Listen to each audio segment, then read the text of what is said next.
Não sabíamos nada da guerra. Sabíamos que quando tivéssemos a idade teríamos que ir para a guerra, mas eu não sabia nada de guerra. Olhava para aquilo que assim, que mal fiz eu para andar aqui.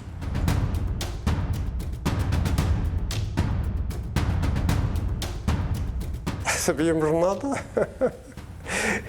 Os nossos pais também não sabiam nada de informações disto e daquilo, a gente ia vivendo assim. Nesse período de tempo, entre 63 e 65, a família já estava preparada que iam todos. Depois começou daí para a frente, começou a andar. E cada vez mais, cada vez mais, cada vez mais. E... Olha, vão para a guerra, vão para a guerra, vão para a guerra. Uns têm a sorte, outros não têm. É o que se dizia. Ouvia uma notícia ou outra, muito raro, porque eu vivi no tempo da ditadura. Aquilo que se sabia era aquilo que o Salazar queria que se soubesse. Nós, crianças, já pensávamos na guerra e tínhamos medo. E andava sempre com o coração nas mãos, como se fosse para a tropa, que já sabia que ia lá parar. Ou seja, havia um bando de bandidos pretos que queriam tomar conta das nossas colónias. Isto era a imagem que se passou e sempre nós temos de defendê-las. Não fomos de livre vontade, não fomos voluntários, fomos obrigados.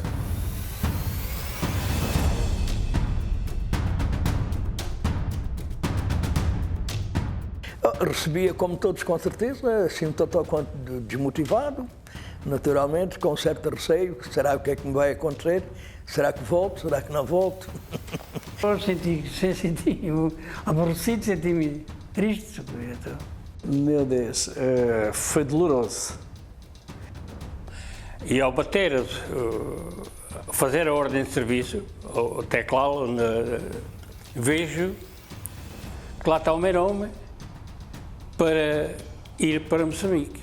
Não vi mais nada. Coitada, até começou logo a chorar. Quando eu cheguei a casa, que lhe disse, olha mãe, vou para o ultramar, vou para a guerra de Angola. Disse, olha, estou mobilizado, tenho que cumprir o serviço militar em África, há de ser o que Deus quiser. Os pais ficam sempre um bocado com receio, né? Do que é que pode acontecer, sabendo que o filho vai para a guerra. Se desertássemos, estávamos sujeitos a ser presos. E pá, eu, palavra de honra, ainda pensei em embalar, mas depois digo, epá, vamos lá cumprir, olha. Minha mãe muito doente e eu fui nomeado para Angola, disse-lhe que ia para Angola, mas não lhe disse a data. Quando cheguei lá, mandei uma carta a dizer que já lá estava. Fazer o quê? Matarem? Sermos mortos? Íamos obrigados. Não íamos de livre vontade, porque fôssemos de livre vontade não ia lá ninguém. Embarcámos no Niassa a caminho de Angola. Esse malvado barco, que aquilo não era para transportar pessoas, aquilo era para transportar porcos.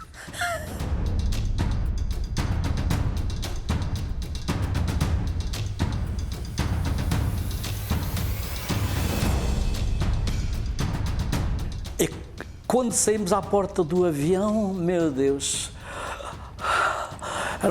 não conseguimos respirar, não conseguimos. O calor era tão grande, que não nos deixava respirar e nós parecíamos que íamos sufocar. Daquelas matas que não se viam sequer, não brilhava o sol cá embaixo, era cobras, era os macacos a saltarem, era toda a bicharada, jiboias. Se a gente não tivesse cuidado, seríamos engolidos por uma magana daquelas, como acontecia a vários soldados. Havia feridos e mortos todos os dias. O meu batalhão teve 11 mortos e 100 e tal feridos. Uma coisa cá, outra coisa na guerra. A guerra é uma coisa terrível, imensamente. Não se seja ninguém, principalmente quando há contactos. Porque ninguém sabe, ninguém faz uma mínima ideia do que são os contactos. São os contactos diretos, em que nós os ouvimos, que eles estavam ali.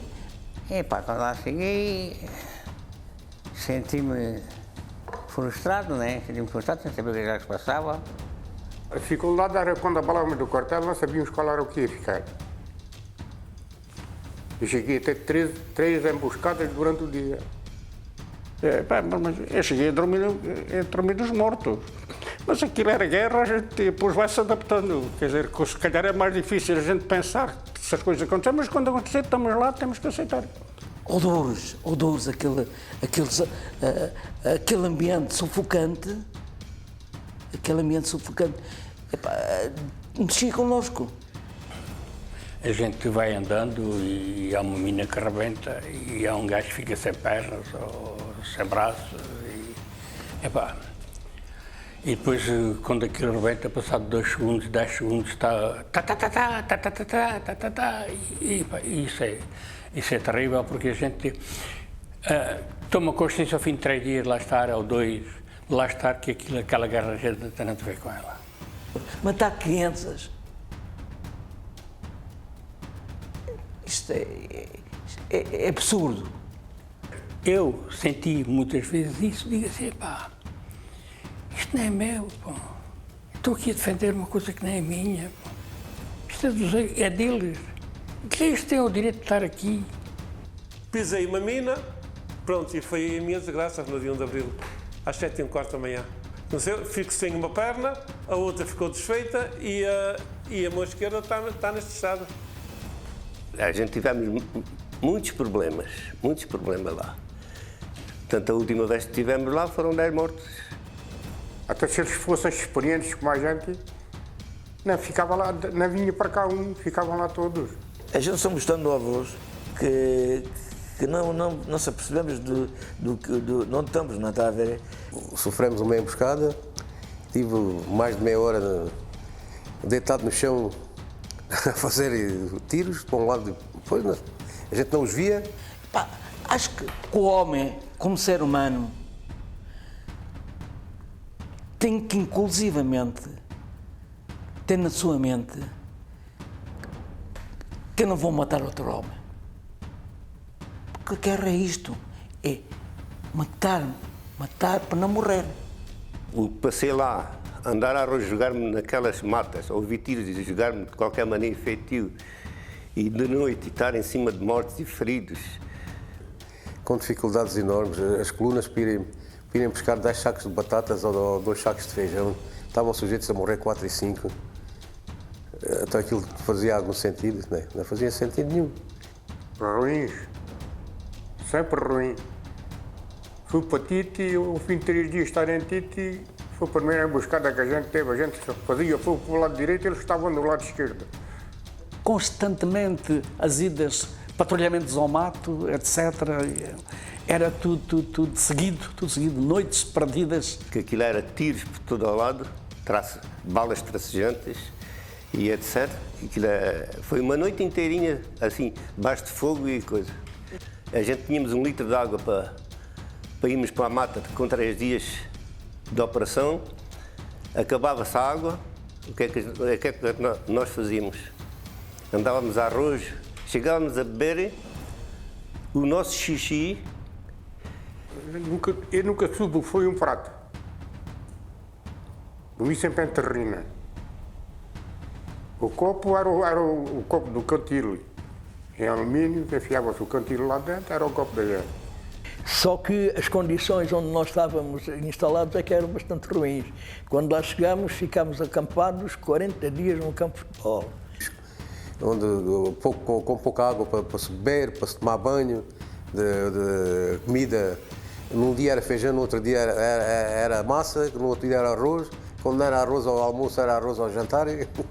E nesse tempo, o pão era mandado pelas avionetas para a gente. Era papos secos. Isto, jogavam cá para baixo, a gente ia apanhar. Chegou um capitão, que era o capitão Figueiral, distribuir um papo seco para 10 pessoas. E a nossa cama era feita de capim e com embrulhados num camuflado, e aí 40 dias estivemos aí. Instalávamos num determinado sítio, mas assim que escurecia, passávamos para outra zona aí 1 quilómetro, 1 quilómetro e tal. Muitas vezes já tínhamos saído, estavam a bombardear aquela zona onde nos viram. Nós estávamos constantemente a ser controlados. E então o que é que os gajos fizeram? Abriram no sentido do rodado das viaturas, abriram cova e puseram uns paus e terra e mato e terra. Só que a chuva foi tanta que aquela grelha ficou à vista. E então, foi só, ó, as balas batendo lá no tal das caminhonetes, pá. Aí ali a gente... Uma zona que não conhecia, era estranho para mim, praticamente não sabia onde estava. A minha companhia nunca teve sítio de sabor. Foi sempre ruim, sempre. Andámos sempre no mato e nas zonas perigosas. E não faz nenhum. Uma pessoa chegava a um ponto de dizer assim, mas o que é que eu estou aqui a fazer? Pá? Um ataque em Nakatari, que faleceram alguns 5 ou 6. E a sorte daquilo foi a aviação que estava em Moeda, a perceber-se daqueles bombardeamentos, daquela coisa. Chegaram lá, foi a sorte deles, tinham-nos levado todos. O primeiro morto que a gente teve, levou um tiro na testa, sabe, seja aqui, assim, seja aqui. Eu fui o primeiro a chegar no pé, meto a mão atrás da cabeça, aqui com a mão dentro do buraco. De que é necessário a disciplina, tem que haver disciplina. Porque se não houver disciplina, estamos tramados.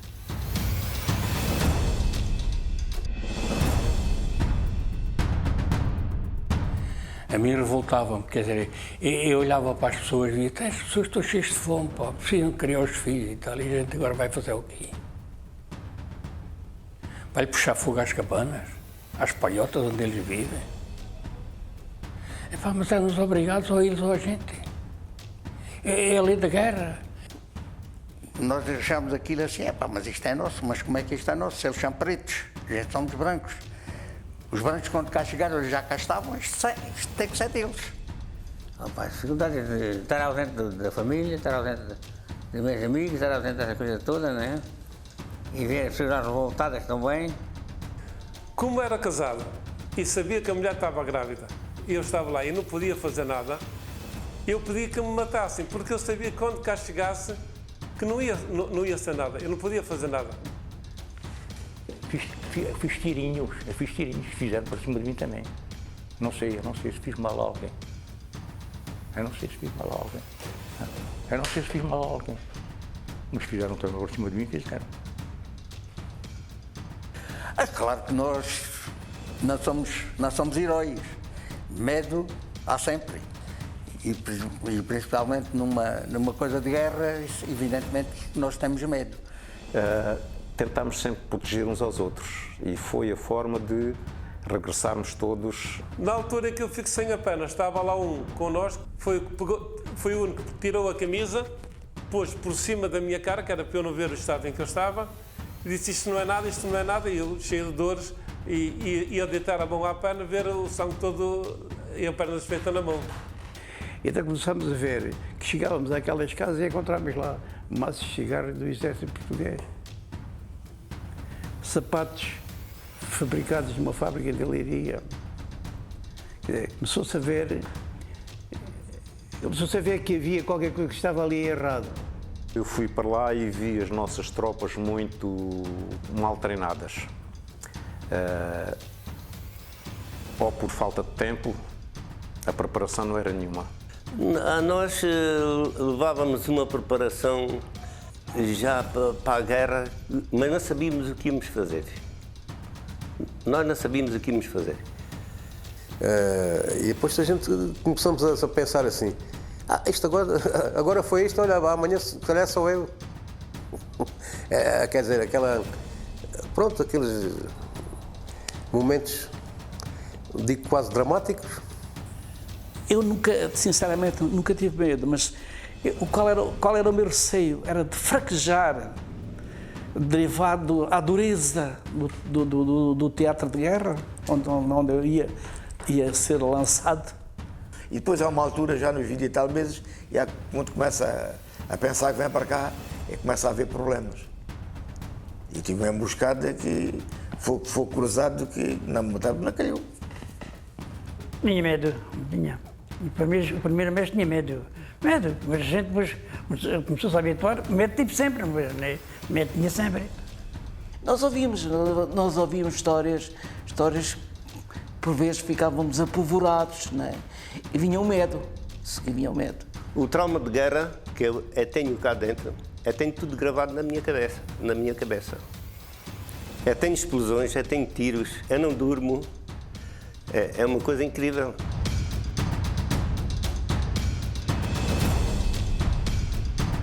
Bem, positivamente,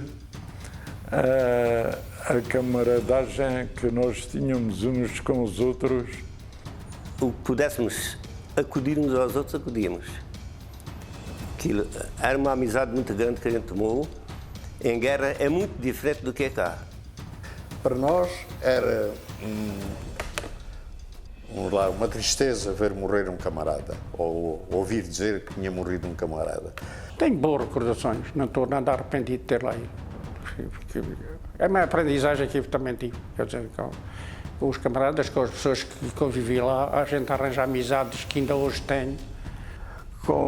Como a minha condição era de capitão miliciano, eu logo na primeira palestra disse-lhe, olha, também não estou aqui, vocês vieram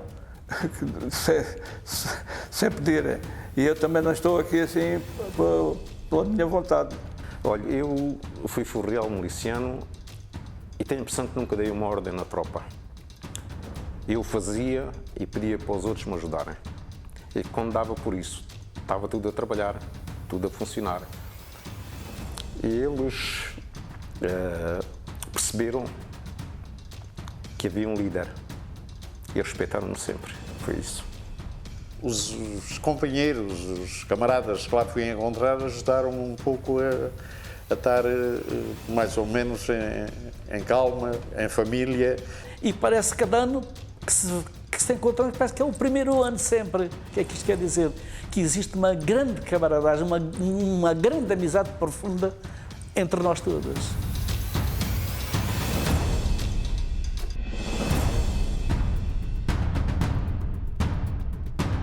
Nós arranjamos lá um pratinho de arroz, aquelas marmitas que nós tínhamos, não é?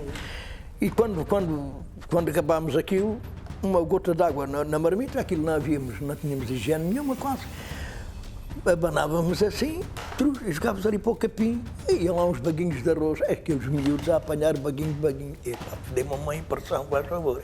A partir daí, pronto, já não jogávamos nada fora, tudo aquilo que se bejava, toma lá miúdo, isto ou aquilo. Não, nunca tive problemas realmente com nenhum daquela gente.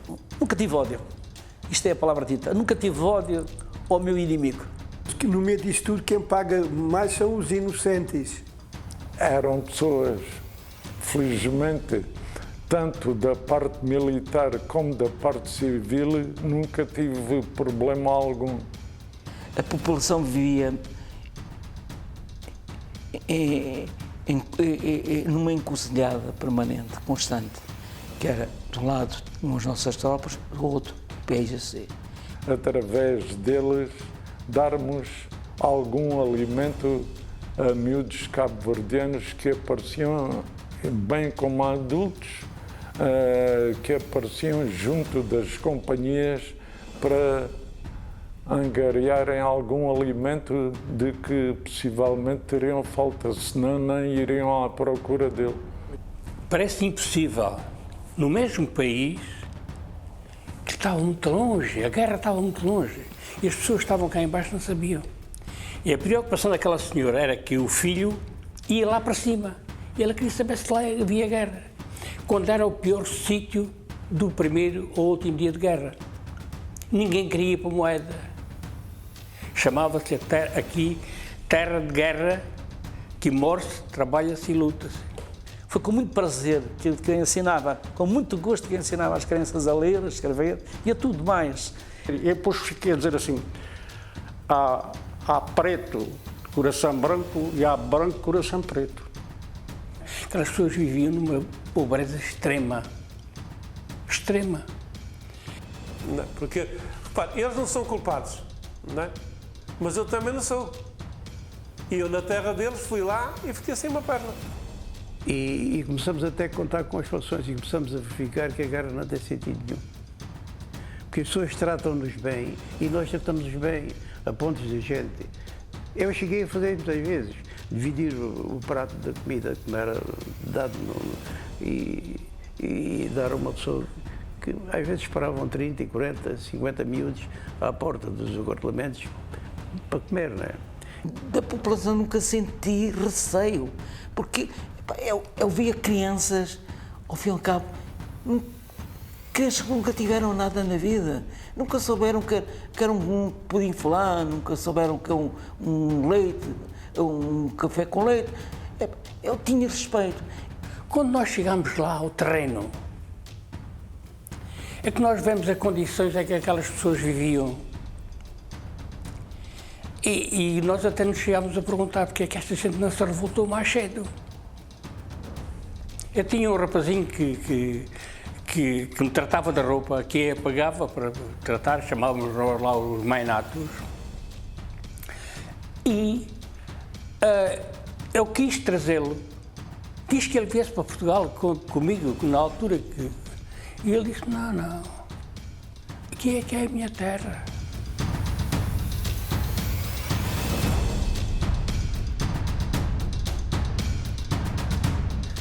A gente estávamos à toa. A gente lá estávamos na mata, não estávamos numa cidade, estávamos à toa. Quando saiu o 25 de Abril, a gente não sabia o que é que se passava. Muitas das coisas não se podia dizer. Foi porque a PID ninguém andava sempre em cima da gente. Não sei quantos dias, esses dias já não me lembro, porque isto também memória falha, né? Dentro da vala. Comida nada, bebida nada, nem sequer o carro lá ia levar, dar notícia nem nada. Da gente desesperados, até que um dia apareceu lá um carro da tropa a dizer, moços, peguem nas armas, tragam as armas e vamos ali para o cais, para o cais, que é para apanharmos o barco. A baleia de cá com uma rolha na boca, que é o termo, e entre cá, com isto é chamas, não é? A alegria para todo o lado, porque eu chego cá, foi o 25 de Abril, e eu cheguei cá em 14 de julho de 74. Portanto, o país estava em aula, digamos assim. Era uma guerra que tinha mesmo que acabar. Mas dentro desse barco vinham dezenas de corpos mortos, mas dezenas. Que à saída do barco, muitas mães e muitos pais estavam ali, de braços abertos, à espera dos filhos. E quando não viram os filhos chegar, isso foi um triste, um horror.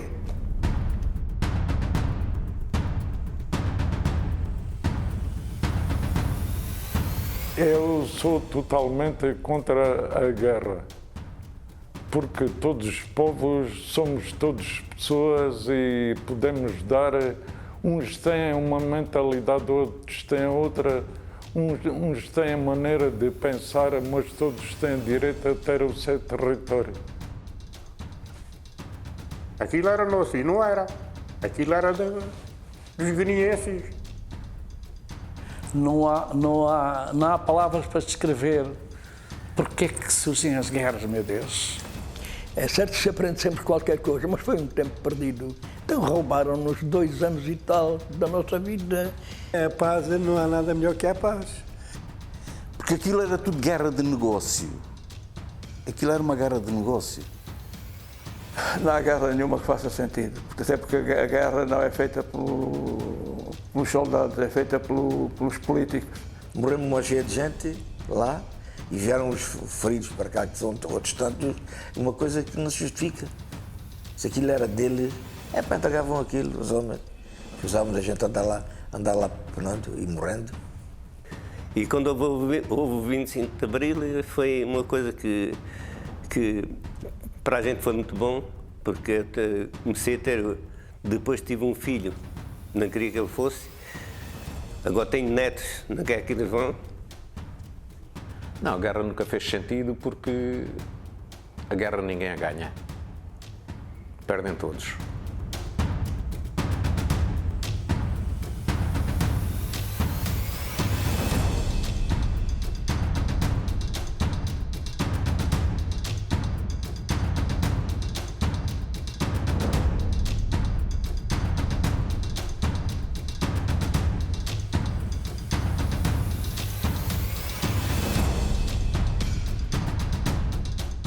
parece que ainda estou na guerra. Ouço passos, jogo a mão, vê se encontro a minha arma, não a tenho.